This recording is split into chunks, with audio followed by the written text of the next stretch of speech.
This that may conference be will new. now be recorded. Thank you.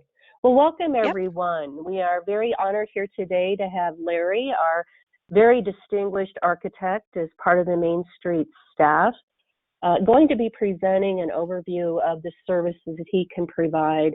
And during this time of real uncertainty and crisis as we try to come through and out of this pandemic, I think this was really an important role that Larry brought to my attention just on Monday, that you guys be aware and actually be able to talk about how he can help your business owners in reimagining their business if it needs a facelift.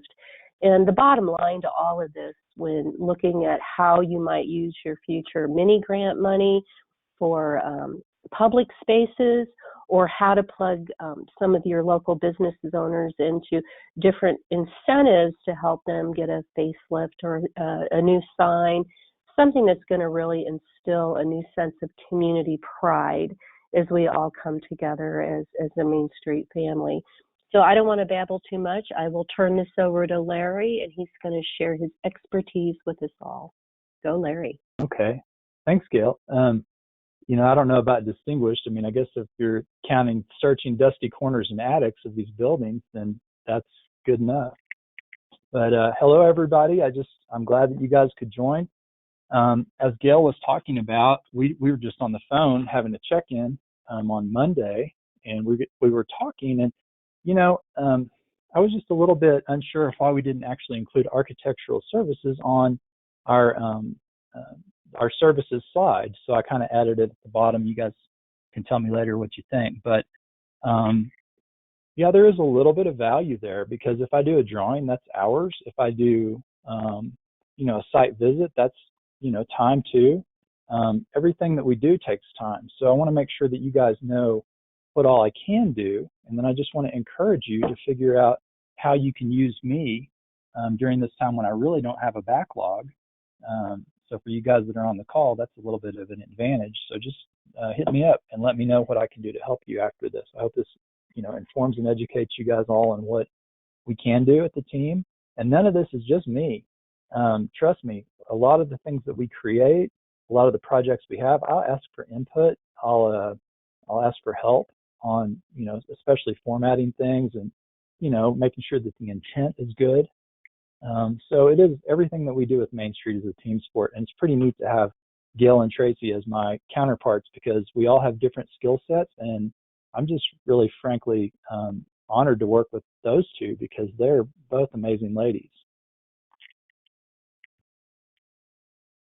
So there's going to be a lot of words on this slide, so I think we can make it available via PowerPoint or PDF afterwards, so that if you forget some of this, don't worry about it. I broke this up into kind of general service areas so that we could talk through different things that I can do. So for the first one, it's just general services. Some of these you're going to see in other slides, but just on a general basis, I can provide site visits. You guys know that. Gail had a great idea on Monday that maybe we could do some virtual site visits, and I thought that was a pretty swell idea. We haven't tried it, but I'd be very open to trying it. Perhaps for like the facades in Steamboat, I know that I've been waiting for a visit, and there was a building I think that got burned. So I would be very open to doing a virtual site visit, and I think it's something we could probably set up pretty easily, either on a Zoom call or just by the video option through Google or our phones. So keep that in mind, that even though we can't travel, I can still be there. So research and recommendations, like searching for old photos, is something I can do if you guys don't have them locally, and occasionally I have success. Main Street street scenes. You guys can find a lot of that on the courthouse wall or in the library. There are always local historians that have really good information, and some of you guys even have Facebook pages that celebrate the history and past of your towns, and I think those are really neat resources to have. I do provide drawings, and we'll get into a little bit more of the kinds of drawings that we can do later on. Facilitating connections for public-private partnerships is something that we're doing a lot more recently. We're trying to build some resources for that, and we'll talk a little bit more about that later too. Implementation, so we've got a property owner that's ready to do something. I can help them talk about the phasing of the project, even budgeting a little bit for a pro forma or whatever they need to feel safe in moving forward. And then we can talk about what all needs to go, what all they need to do, and what all professionals they may want to consult with. Design trainings and workshops, we'll talk more about that a little bit later. Also walking tours, those could be fun to develop together with you guys because I'm not your local expert. I'm trying to be, but there are 20 of you towns, and so it takes a little bit of time and patience to develop that, but honestly, it'd just be a 2-trip visit, one to kind of scope everything out, decide what we're talking about, what we're trying to highlight with the local site visit, and then just working with you guys on that theme and which buildings to stop at and how the tour would be organized. I don't think it would take too much time, but that is a little bit after when we can travel again. Guidelines, codes, regulations, and standards. Anything that involves historic preservation and public policy, I'm very interested to work with you guys on that. It's something I've been learning a lot about recently. I wouldn't say I'm an expert in this, but it's something I'm building skills in. And so the more I can proof things, the more I can work at your side at the beginning of thinking about something like design guidelines. Let's either start from the beginning or you can fill me in and we can see what we can do from where you are. I know I was working in Lamar not too long ago, and actually Hugo, our newest town, we kind of got together and we talked about codes just as a get-together, and local code officials and city employees actually joined us too for their input, and that was a good meeting. I don't necessarily think that we came away with all the solutions out of that meeting because we had 2 different towns with 2 different issues regarding zoning and building codes. But I do feel like that spurred further conversation at the city level, so we can do things like that.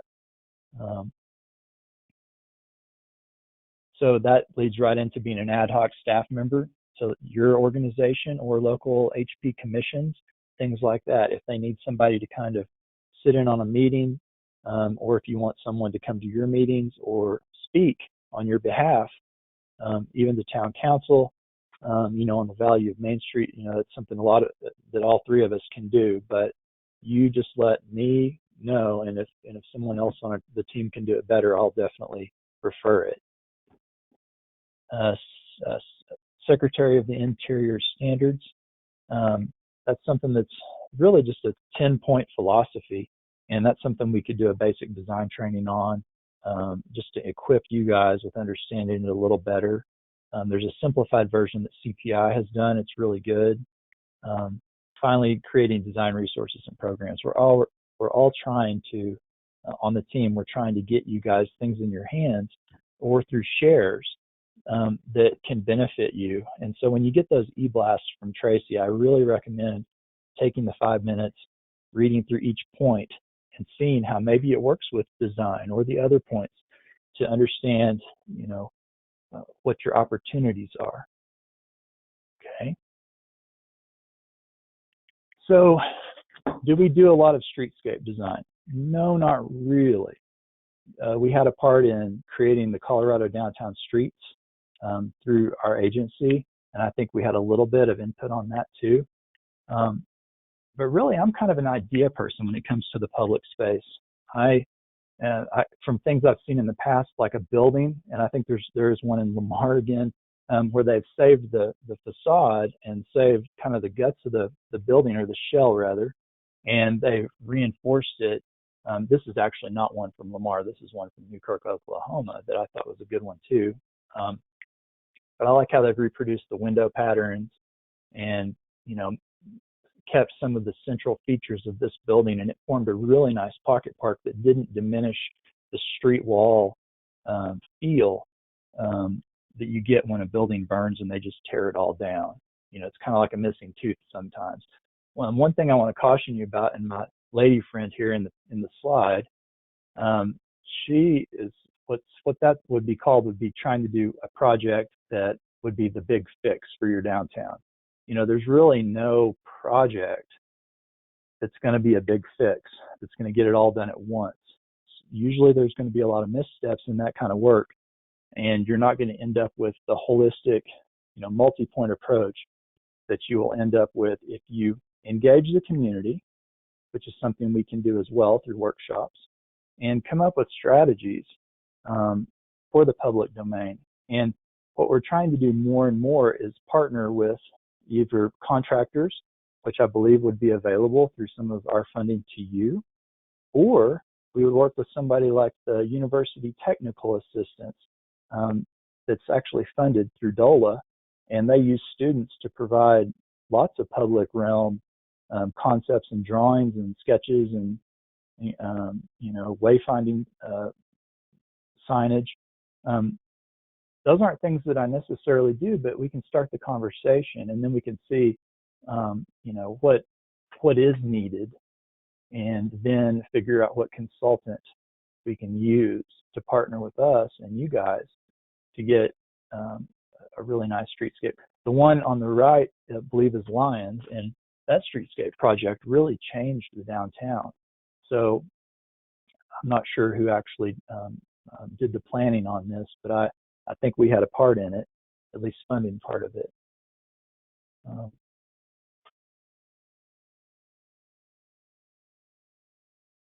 So here's kind of the big one, and what I'm actually funded for through this State Historical Fund, because I am grant funded through the State Historical Fund, and I am honestly a little bit worried. We're applying for the next 2 years in October, and I just know their revenues are going to be way down from gambling, so it's a concern, but I think we'll be okay. As far as historic preservation, there are probably more than 3 categories, because you can landmark specific things. You can also do things like designations locally if you're a CLG particularly, but not necessarily. Exterior design is probably the most important thing for your main street in terms of stickability, which is a concept that Ben Muldrow came up. I really like it. People seeing something that they like and wanting to get out of their car, wanting to visit, wanting to see what's in that shop. And that's things that we can help with. I actually love doing design drawings. It's really a highlight of my week if I have some lined up. We do pay attention to the Secretary of the Interior standards again, but the neat thing is, and interestingly, this is also something I learned from a National Main Street Conference presentation that Ben Muldrow did. He talked about the idea of branding your facade. And it's something that I hadn't really thought of that I do just automatically, but working with the business to not really develop logos, but use their colors and any logo or any particularly fonts, things that they have identified as their image. And we try to convey that to the facade. So we may use an awning with a stripe pattern that complements the business logo. We may put the name on the awning of the business or the address, depending on what that facade needs to be a functional business that represents what's inside of it. That's essentially what facade design is, while respecting Secretary of the Interior standards and not making decisions that are adverse to that. And I really can't make recommendations that are adverse to that. It's not, it's really an ethical decision that we have to make. And since Main Street is all about preservation, let's practice good preservation. But again, it can be really cool, and it can, we can do lots of things with signage and colors. Also, whenever I visit, particularly in the field, often there are challenges with some buildings, just things that are physically wrong with the buildings, and those are sometimes require some forensic investigation to actually see potentially what was there in the past or what happened. Taking notes, talking to engineers potentially, and those would be consultants that we would probably have to refer to the owner. Sometimes the town can take a little bit of that burden though. So strategies for technical issues like a wall that's settling weird, and it's been that way for a long time, but it's actually causing some issues with leakage. Then we would refer an engineer. They would come out. If your town had one on retainer, that's even better. But this is a way that the town could partner with local business to rectify something long term. Other than that, just writing essentially briefs or memorandums to the property owner on what my interpretation of what's going on is, and then what are the steps to remediate that. And technical preservation issues can be more than just things that are broken. So just it can be like how to repoint your brick, how to reclaim a wood window that's still in decent shape but just needs a little work. Those are things that we have lots of information about. I actually have this huge library of files, everything from wayfinding to signage to streetscaping, things that are essentially Main Street design related technical issues. So if you're looking for something in particular design related, just hit me up and we'll see what we have on file and we'll see what you need. So interior design is something I can also provide a little bit of service in.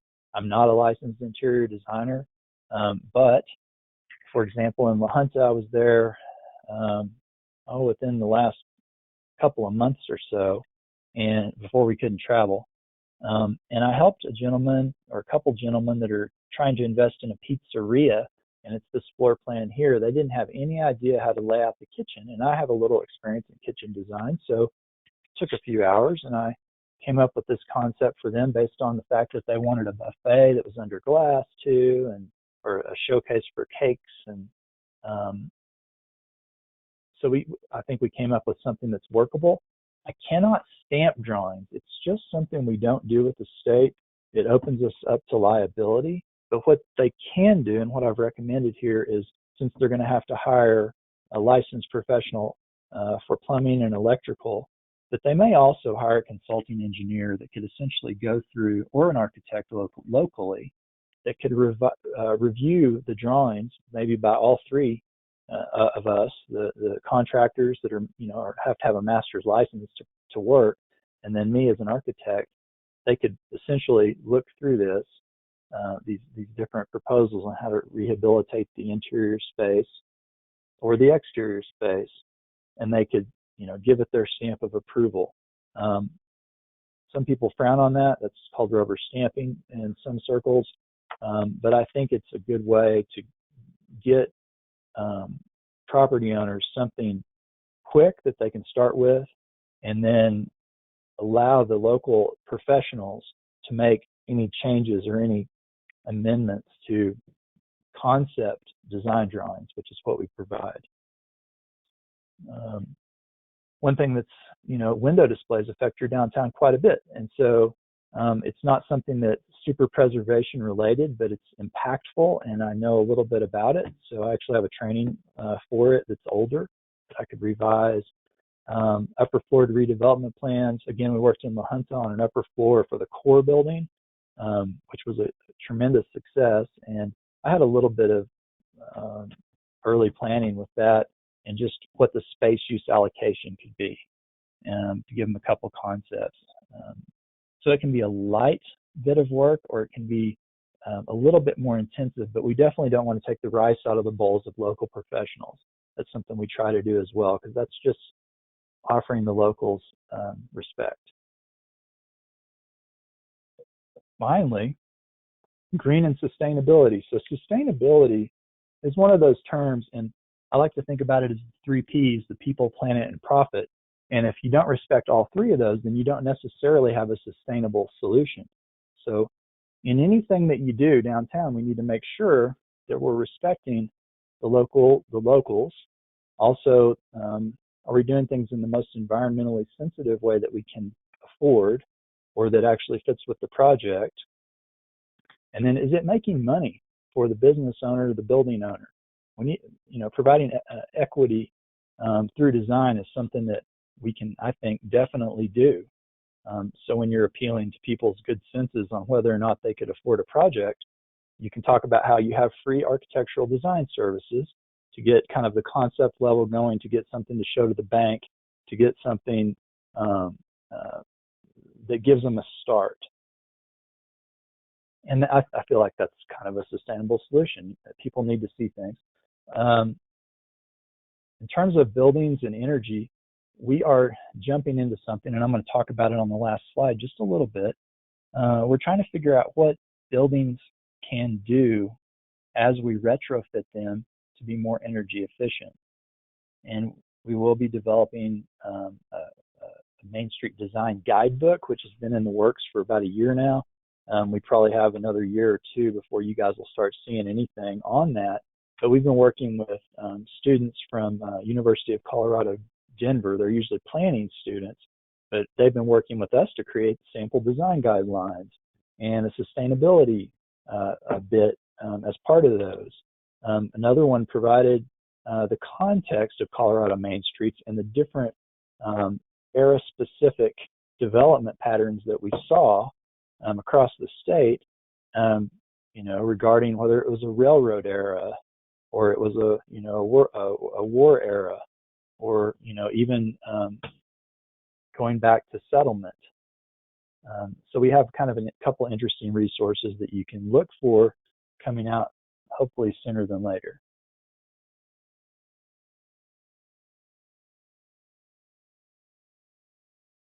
This was just a slide I wanted to throw in. It's design related for sure. And I have this document, which is a multi-page work plan essentially and history of the town of Perry, which is in Oklahoma. It's a courthouse square town. And they were around right at the beginning of this facade squad idea. I don't know if they invented it, if it was one of the first, but it was one of the first ones that actually that I know about.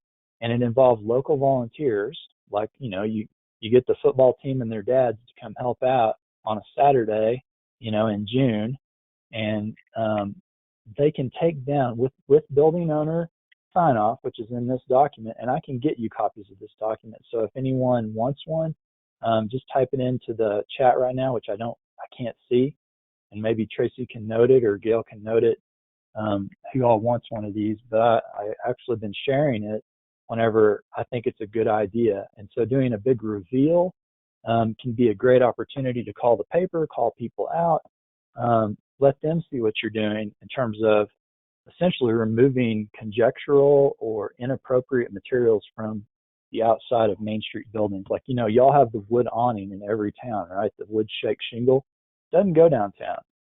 You have these mansard awnings, like the one these guys are taking down, that covered up the transom because they lowered the ceiling, which doesn't make sense on a two-story building because you've got a lot of airspace above you. So it's just unwrapping these guys, getting them back to normal, but it kind of begins with the outside, the exterior, and what people see. And then they start to remember, and then they start to understand. And I think that process can be accomplished very well with one of these facade squad teams. And you can see these guys up on the top right. They've got their facade squad official t-shirt on, so people know who's on the job site and who's not. And there's just some best practices around that. But I think during this time, this could be something really good to start thinking about, and with property owner approvals, you could make some of these changes just through volunteer work, and it doesn't cost the property owner anything. Maybe the town chips in the roll-off dumpster and or maybe a lift if they have a high lift, or a cherry picker bucket, or just whatever is necessary to do the work. People can bring their own tools. The town maybe could loan some. Maybe a local facilities manager wants to volunteer. Stuff like that could really make a big impact downtown. Okay, so education is sort of this amorphous topic. Yes, we can do trainings, workshops, walking tours, as I mentioned earlier, but really it's about developing tailored training to whatever you need in your town, and who do we need to train or to educate in order to move the ball forward. I think probably each one of you would have a group locally. Like it could be a Lions Club. I've talked to Lions Clubs multiple times. A lot of times on a site visit, we'll have a luncheon. There'll be a date with a luncheon, and those are great volunteers too. And actually, people that might help you raise funds. We can have a public meeting around some topic like design guidelines, and we may call in a consultant for that that's good at facilitating those meetings. And that's really the power of our program, is that we can spread out and get multiple inputs. And so it gives me a lot of assurance that we're really doing the best we can for you guys. So essentially this is just listing out sort of the things that we do: preservation and design ethos, workshops and trainings, like I mentioned, working with the board to actually talk with them about design and preservation, because it's funny that we'll have board members in every town that don't really get it still. Either they may want to just serve on a board, they maybe love the downtown, they kind of get it, but when the brass tacks really fall, they couldn't tell you what the Secretary of the Interior standards are, or they couldn't tell you the components of a facade. And those are the things that we can help with.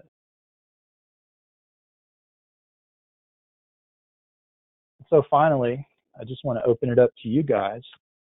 This was a list. This isn't comprehensive. There are a lot of things involved in downtown design. I like to say it starts at the ground and what's under the ground. How we have essential functions like enough pressure for fire suppression. If we're going to have a lot of upper floor living, that begins underneath. And do we have to retrofit that before we can even make the project viable? Or can the city give an exception? There's different routes for anything and lots of ways to get done. But right now we're in a kind of a pinch. We're in a place where people are not allowed to do good business the way that they're used to, where people can come in their store and find something that's interesting for them. Now what we have, or eat at a restaurant where they, like the food a lot, kind of in this stage where you kind of have to know what you want to get it. And, I'm looking for ideas just like all of you guys. A couple, just to give you some quick updates. There's something that we're working on with the Green Team, who are a group of you guys that raised your hands early on when I said who would want to be part of this. And it hasn't even been completely presented to them yet because we're working on it. And we haven't gotten our agency's approval yet, like our our executive director through DOLA. He'll have to sign off on everything before we can actually start the process. But the Heritage Energy Project is a project that we are hoping to undertake that will essentially provide the best path forward for anybody trying to implement a preservation project or a facade redesign or a comprehensive building rehabilitation, or even anything that involves the building and the way it works and how we save energy in that building is sort of a primary focus, as well as good historic preservation. And we see that those two and the types of incentives that are available around both, through Heritage, through the Colorado Energy Office, they've set up a program called CPACE, which can provide 100% financing for anything that saves energy or utility bills. So even water tanks, low flow fixtures, solar panels, even for renewable energy, anything that saves energy or water can be financed at 100%. Here's the caveat: your county has to adopt it first. Your county commissioners have to adopt it. So we're looking like a lot of our towns have CPACE. I would encourage you guys to check that out. The other thing that we're doing is we're trying to show how you can, in order, claim all the credits that you can get, even from like the USDA, the State Historical Fund, History Colorado, and the tax credits. For towns, they can't qualify for CPACE, but they can qualify for something called energy performance contracting, which fits really nicely into this timeline of claiming incentives, or how you need the workflow for getting the maximum amount of incentives for your property. And so we're really proud of that, and we hope we can move forward with some pilot projects in the next 6 months or a year at the longest. Another one that came up recently is with another state agency. We were looking at the idea of providing facade micro grants to towns, and it would be something that we're not really sure what's going to happen. Again, it's through History Colorado. If the money doesn't pan out, then that's something we'll have to take another approach to. But the idea would be to provide Main Street managers as a reimbursement through the town, a chunk of money that they could allocate to, maybe 3 to 5 businesses that actually have expressed the interest in this matching grant. And again, it'd be a micro grant, like maybe just say $1,000 or something like that. But you can do a lot with that in terms of basic maintenance, fixing a broken door, fixing one of those big plate glass windows that's been broken for 5 years. So we hope that goes through too. You guys keep your fingers crossed on both of those, because I think that'd be very impactful for your business and building owners. Other than that, I think, trying to get downtown to look its best is, like I say, that probably one of the most important things for your Main Street. Obviously, there are a lot of other things like funding the program and, making sure that you get the support and buy-in from local community members, and that your organization runs well. But I think, design has a big component of that, and actually helps with businesses more than anything, and property values. I guess with that, I'll just open it up to any questions, or I would love ideas around COVID response, or around design ideas that you have where you may need some assistance and I can help, or we can help as a Main Street team. So I'll just open it up now and see what you guys want to know or ideas for. Larry, there is a couple of questions in the chat box. Okay. I know you touched on it briefly, and I put a small answer here to Penny, who had a question about access to grant for facade improvements. I only captured one idea on that, and that was the use of their future mini grant funds, if it's a public-facing building, or if they would happen to get an easement from the building owner to do that, and it's on their work plan, that they could use their money in that way to make an impactful difference and kind of a fresh facade on their Main Street. But maybe if you could capture some of the other avenues to grants, I know there's some more out there, and kind of relate your response on that. Sure. Let me kind of pull out this rough timeline I'm working on a little bit with the team. So just take notes on this if you guys are interested. This is preliminary, so it's not something that's printable yet. So you got to begin the federal tax credit process early.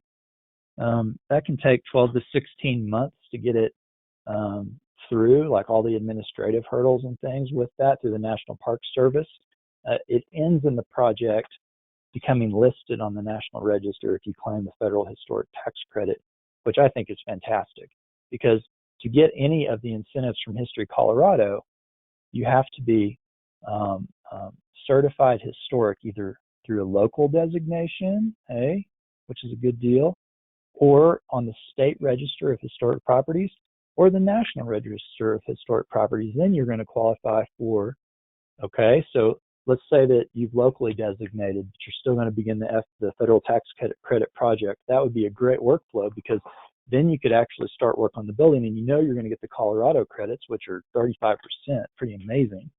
I don't think any of our Main Street towns fall in a county with over 50,000 population. I'm pretty sure. No. Yeah. And so after thinking about the tax credits and how that looks on the back end, which they come in terms of a tax credit, literally reduces tax liability to the person completing the project, or the entity completing, or entities completing the project. We can work through that with any property owner. They have to reserve that state tax credit. This is important on January 1st or soon after, because that money gets sucked up by big developers in the Front Range, sometimes quicker than we like. And so that allocation to get that 35%, technically projects would be nice if they started around December, January so that we're ready to build in the summer. So you guys be on the lookout for potential projects and when these incentives. The next thing that we have that you'd want to talk about would be the energy incentives, which would be the CPACE, which is C-PACE.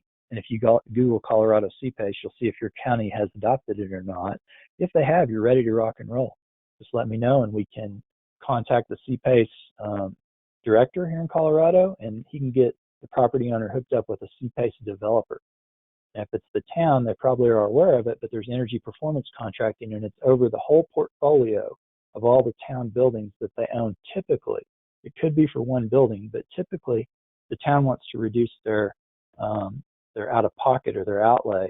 So they would look at the whole thing before they decide they're going to put a solar array in or, completely rehabilitate town hall. What does that mean for the overall portfolio of the town? Those kind of work in tandem, though, and they're right after the federal tax credit reservation would be starting to work with those. The one I have also in line with energy incentives is starting to look at the USDA incentives for small businesses and also for energy. I haven't gotten that exact timeline worked out with the different kinds of grants. There's a community facilities grant that would be great for a public entity. So those are the things in our toolkit right now, and just an abbreviated workflow. On the back end, you're going to finish the project, you're going to list it on the National Register and get your 20%. You're going to get awarded a state tax credit for 35%. So you're already looking at over half your project cost. Then you put in the CPACE, which can finance 100% of anything that saves energy, including brick repointing if we can show how that does save energy, if we have holes in the brick or something, or holes in the mortar. An awning if it blocks late day sun. More energy efficient windows, but I would express caution with anything in windows, and I definitely need to be involved with that because you have to meet the Secretary of the Interior standards to get either the federal or the state tax credit. So that 55% is contingent upon doing good quality preservation. I guess that's kind of it. The overall process might take 2 years. I think that could probably get squished down to the 16 months if we were careful and we kind of started around the first of the year.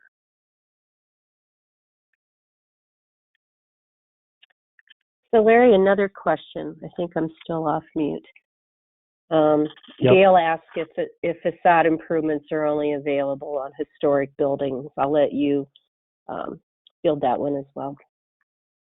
Sure. So a facade improvement is something that can be undertaken by just the owner with basic advice from me on how to, how to get a new sign and an awning and maybe paint wood window frames to really pop and express their business's identity. I have done some little bit of light logo things in the past, but that wouldn't cost them any for the design assistance. And then they could implement that at whatever pace they wanted to. Now, a lot of communities have a local facade grant or match program or a revolving loan pool. And there are other entities in the state like the Colorado Historical Foundation that has a revolving loan pool. Where you could probably get good financing rates to just really make a splash. That would be a good way to approach a facade rehab.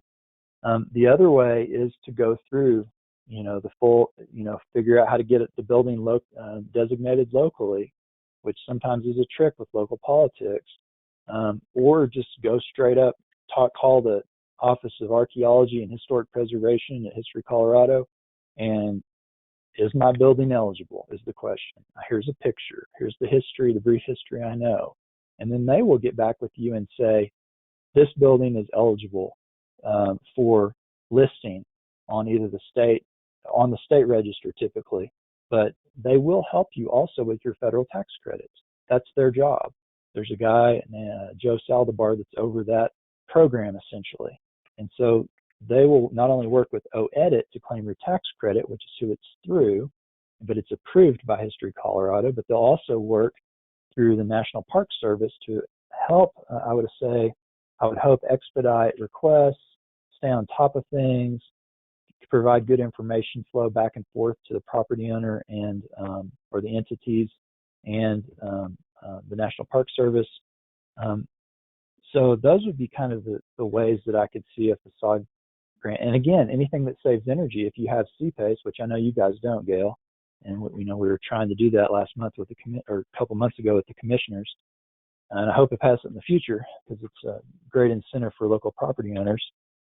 If we get some things like that going, that again just like lowers the gap completely.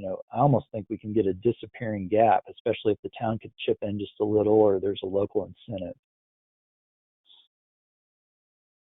Yeah, there are a handful of our communities out there that the local municipality, and I know their budgets have been hit, but or even on occasion a DDA that sets aside some funds for reinvesting in their downtown buildings. And most of the time that's not a requirement the building be, historically designated at all. It's more of a reinvestment in their downtown to keep the buildings in tip-top shape and to keep people engaged in a vibrant downtown, which we all know we're trying to build back here as we recover from this pandemic. Gail, this is just Tracy here wanting to mention a little bit more about facade improvements. Everybody on the we might have some new people on the phone who don't know your experience in Granby with doing facade improvements without involving state historical funds, but just kind of doing it locally, and they might be interested in hearing about your experience. Sure. We back in 2015, we actually started a program very similar to the Facade Squad that I know is also prevalent in a few of our other communities, but the town had set aside a very small amount, which was about $25,000 is what we used over the course of the summer, getting the Facade Squad volunteers out there. And we started with one pinnacle downtown location of a building that was actually falling apart that was about 100 years old. And we got the local Alpine Lumber to give us a great break on lumber. We got the local paint company to give us paint at cost. And we started scraping and refurbishing the antique store. And it wasn't very long with these volunteers out there working, and we had a group of about 8 of us, scraping and painting and laughing and having a great time. People started to stop and say, well, what are you doing? Well, I own a building, on the next block. Can you help me? I don't have a lot of money. So it was a very simple application process. It required a 25% match from the business owner. And we started with that one building. And by the time we hit Labor Day, we had done, I think, 8 facade improvements along Main Street that totally gave that downtown a facelift. And it was contagious. And the town was thrilled that they were able to put $25,000 towards it. And some of the building owners, when they started to see their revenues go up, and the antique store that we started with, just in that first month and even during construction, she saw her sales go up by the end of the month of about 40% because it was a more inviting space. People wanted to come in and see the treasures that she had in there. It was just a cute little store. And Granby continues to have that program available in their downtown. And I do know of a few other communities where the town also provides that capital investment. If Angie or anyone else on the call would want to chirp in and tell their success stories, that would be great. But it's a really great way to get your community involved and active into refurbishing their downtown. Yeah, you bet. There's another question on here from Matt. If he wants to unmute, he can ask, or Matt, if you want me to just read this off to Larry, it's your call. Yeah, hey Larry. I was just thinking through a project that we have in Windsor. It's a restaurant that is on a corner and has the opportunity to probably have a takeout window. And I guess, I don't know if that's the type of project that you could assist with as far as talking with them on, how complicated that might be, or if that's something that would be a way that you could help a community. So would be interested in your thoughts on that. Oh, sure. Yeah, that's exactly the kind of projects that I can help with, because we'd look at a few things. We'd look at, what the city says about, takeout windows, if anything, or, if it's going to be I don't guess it'd be a drive-through if it's on a corner, unless it was in the alley, which I've seen that before. A lot of times back of houses in the back of house, and so that works well. That has to do with trash pickup schedules, though, and there's some things that you have to look at on that.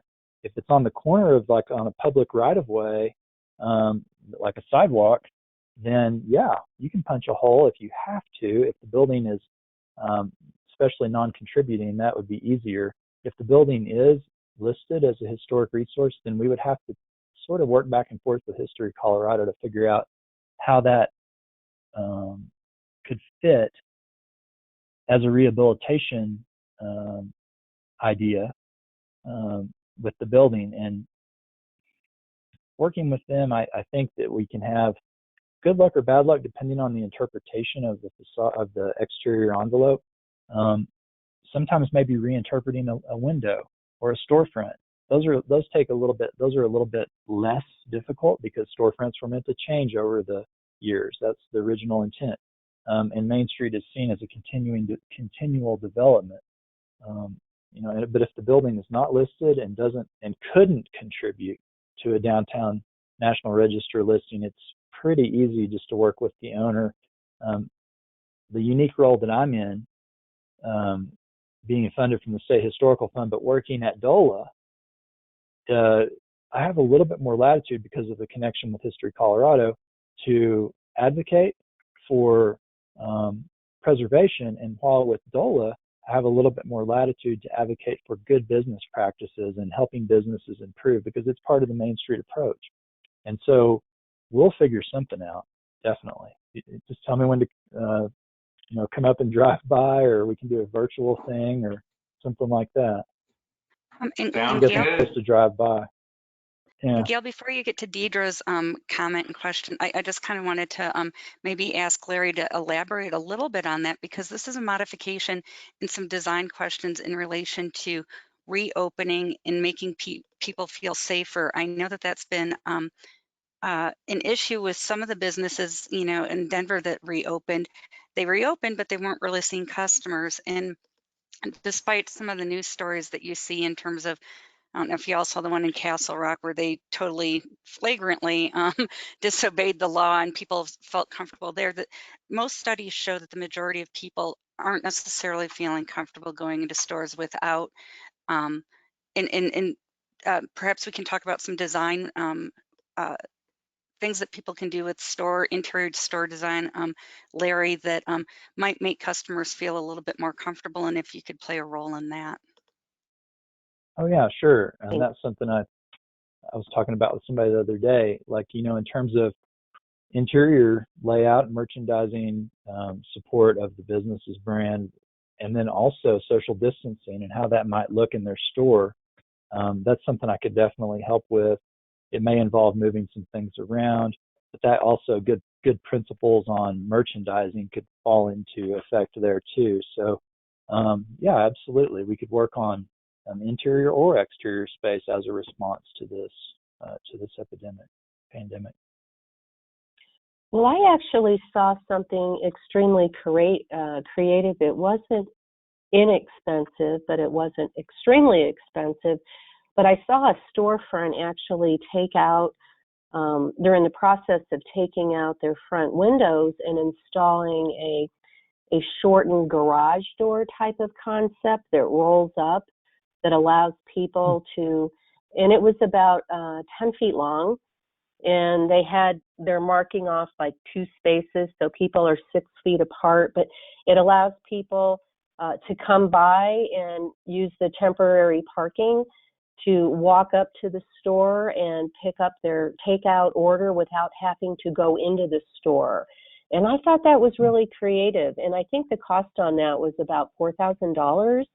But the owner of the restaurant really wanted to let people know that they were operating safe inside and not necessarily wanting to open it up. And this was a tourist town, not necessarily wanting to open up the interior with the, the 30% seating capacity, but trying to keep his employees with work and bring back those. And hopefully that concept, might take off for him in his business and allow folks to, when they start to venture back up into the mountains, to really feel confident that they can stop, stand there for a few minutes, pay for their food, or if it wasn't paid for online, and then walk, a half a block to the south and be able to use the outdoor seating and picnic tables that the town is putting additional ones at required spacing to allow people to enjoy the outside and enjoy the mountains, but still help that business owner get creative in trying to up and bring his business back. And I'm just going to make a note here because I got a private message mentioning that there is at least one person and possibly several people that do have a hard stop at noon. In fact, yeah, I just got another message saying the same thing. I think that one was public though.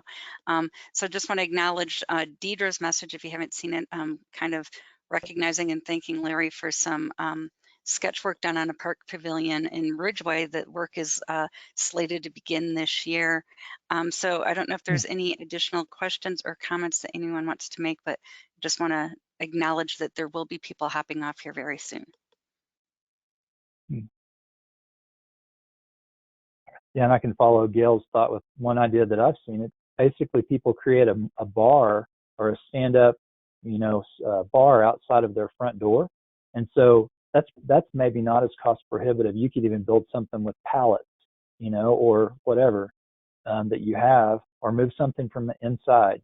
But that's another way to kind of do that a little more cheaply than changing everything. Just leave the front door open and have that counter out there, maybe a buzzer or a bell, or somebody just staffing the front. I saw something similar with just like a 6-foot table across, because they were finding some of the customers weren't respecting, the mask rule. And so in order to make all of their customers feel comfortable, kind of taping off spaces outside and just letting people come up one at a time to get their meal and, pay and leave, rather than creating an unsafe, what would feel like an unsafe atmosphere on the inside. Well, we will make Larry's presentation available to everyone. Tracy, I believe that is shared with you. If not, Larry, would you send that to Tracy and I to put in our library?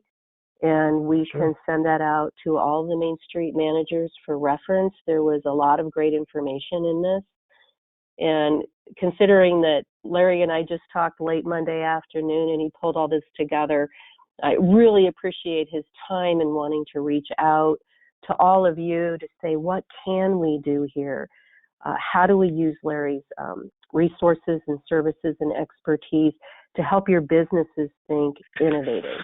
And I know that Larry is extremely open to having anyone call him to kind of brainstorm or bounce ideas off of. And please reach out to your business owners that are trying to look at some alternatives to whatever this new normal is going to end up being for however long. And it's probably going to be a while. It might be 18 months to 2 years is what I saw this morning in a presentation on the impacts and state recovery efforts. So we're going to have to get creative. We're going to have to get innovative. And we are here to help you as a team. And with Larry's expertise, please take good use of that. He is an invaluable asset to Main Street. Thanks, Gail. Well, I sure appreciate everybody attending, and this was fun, and thanks for the questions. So I'll bet we can probably let everybody dismiss now if they've got to go, or if there's any more questions from those that